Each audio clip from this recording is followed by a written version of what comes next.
સૌ વાલા મિત્રોને મારા જય સિયારામ. હું દુષ્યંત પાઠક શ્રી હનુમાનજી દાદાની અસીમ કૃપાથી એક નવા વિડીયો સાથે આપની સેવામાં ઉપલબ્ધ છું. તો વાલા મિત્રો, આજનો ઉપાય આ વિષયની અંદર તારીખ છે મારી 3/8/2026 ને વાર છે સોમવાર.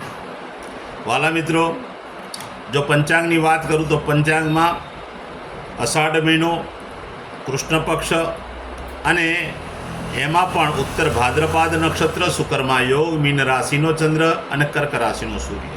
અશુભ સમયની વાત કરું તો રાહુકાળ વહેલી સવારે 7:38 થી 9:16 સુધી અશુભ સમય છે. ત્યાર પછી યમઘંટ 10:55 થી 12:33 સુધી છે. આ બંને અશુભ સમય કહેવાય. અશુભ સમયની અંદર કોઈ પણ પ્રકારનું શુભ કાર્ય અને શુભ યાત્રા ન થાય. શુભ કાર્ય, શુભ યાત્રા કરવા માટે કોઈ સારું ચોઘડિયું, કોઈ સારું મુહૂર્ત તમારે લેવું જોઈએ. જેમાં ઉત્તમ અભિજીત મુહૂર્તનો સમય બપોરે 12:07 થી 12:59 સુધી છે. આ સમયની અંદર તમે કોઈપણ પ્રકારનું શુભ કાર્ય અને શુભ યાત્રા કરી શકો. વાત કરીશું આજના ઉપાયની. તો આજના ઉપાયની અંદર વહેલી સવારે સ્નાન કરવા બેસો, નાહવા માટે બેસો, ત્યારે નાહવાનું પાણી એકવાર શરીર પર પધરાવી અને શરીરને ભીનું કરી દેવું. ત્યાર પછી 50 ગ્રામ જેટલું દૂધ લેવાનું. આખા શરીર ઉપર દૂધનો લેપ કરવાનો છે, દૂધ લગાડવાનું છે. જેમાં માથાના વાળ અને પગના તળિયામાં દૂધ લાગવું જોઈએ નહીં. આખા શરીરની અંદર તમે દૂધ લગાડી શકો. દૂધ લાગી ગયા પછી તમારે ચોખ્ખા પાણીથી નાહવાનું છે. ચોખ્ખું પાણી ઉમેરી પણ શકાય, સાબુ શેમ્પૂનો ઉપયોગ કરી શકાય. સ્નાન બધું થઈ જાય ત્યાર પછી દૂધનું જ તિલક કપાળમાં કરવાનું અને નાભી પર કરવાનું. બરાબર સમજી લેજો. સ્નાન થઈ ગયા પછી કપડાં પહેરી લો, દૂધનું તિલક કપાળમાં અને નાભી પર કરી લેજો. અને આટલું કાર્ય થઈ જાય ત્યાર પછી બિલકુલ સીધું સંધ્યા કાળે પશ્ચિમ દિશા તરફનું મુખ કરવાનું. પશ્ચિમ દિશા તરફનું મુખ રાખી શ્રી હનુમાનજી દાદાને કાગભૂષણની રામાયણજીનો પાઠ અને એક હનુમાન ચાલીસાનો પાઠ અર્પણ કરવાનો. રાત્રે સૂતા પહેલાં પથારીમાં બેસવાનું, પલાઠી વાળવાની. ઓમ કૃષ્ણાય વાસુદેવાય હરે પરમાત્મને પ્રણત ક્લેશ નાશાય ગોવિંદાય નમઃ. આ મંત્ર યથાશક્તિ બોલવાનો છે, જપવાનો છે. થોડાક જપ થઈ જાય એટલે સમજી લેજો કે તમારો ઉપાય પૂર્ણ થઈ જાય છે. જે મારા વાલા મિત્રનો જન્મદિવસ 3 ઓગસ્ટ 2026 અને સોમવારના દિવસે છે, તેવા બધા જ વાલા મિત્રોને સૌપ્રથમ તો જન્મદિવસની શુભકામના. શ્રી હનુમાનજી દાદા તમારી મનોકામના પૂર્ણ કરે, બલબુદ્ધિને વિદ્યા આપે, તમારું અને તમારા પરિવારનું શ્રી હનુમાનજી દાદા રક્ષણ કરે.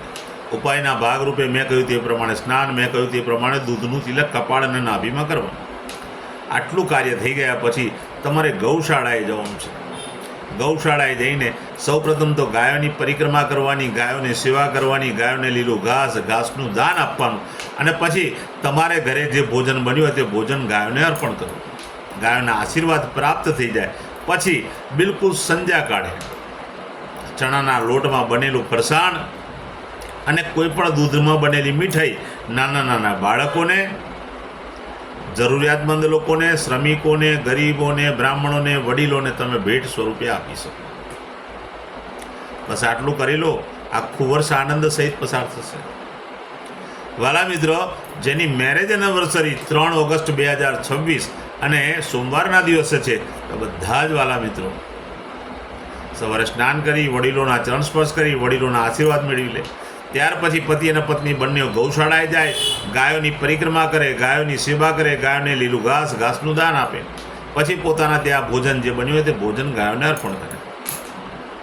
ત્યાર પછી કોઈ પણ વૃદ્ધાશ્રમમાં, અનાથ આશ્રમમાં, વિધવા આશ્રમમાં જરૂરિયાતમંદ લોકોને, શ્રમિકોને, ગરીબોને અથવા બ્રાહ્મણને દેવ મંદિરે તમારે આખા સીધાનું દાન કરવાનું છે, પૂરેપૂરું સીધું.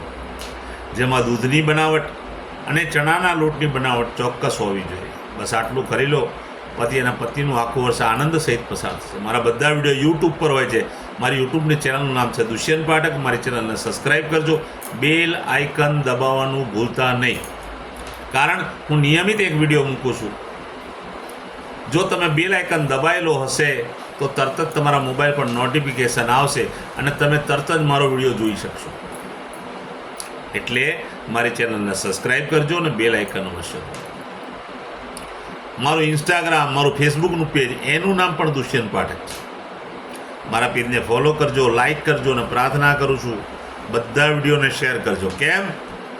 કોઈ સંઘર્ષમાં ફસાયેલો વ્યક્તિ એ તમે જો વિડીયો મૂકેલો હશે, તમે શેર કરેલો હશે વિડીયો, એ જોઈને એને પ્રેરણા થશે અને એ ઉપાય કરશે, એના જીવનમાં પણ એને સુખ પ્રાપ્ત થશે. પ્રાર્થના કરું છું મારા વિડીયોને શેર કરજો. હું નિયમિત એક વાત પ્રમાણિકતાથી કરું છું કે મારો એકવાર વિડીયો જોવાથી કે એકવાર ઉપાય કરવાથી 24-48 કલાકમાં પરિણામ નહીં મળે. ખોટા ચમત્કારની આશા રાખશો જ ના. નિયમિત મારો વિડીયો જોજો, નિયમિત ઉપાય કરજો તો ભગવાનની કૃપા થશે, તમારા ગ્રહો બેલેન્સ થઈ જશે અને તમારા જીવનમાંથી સંઘર્ષ ઓછો થશે.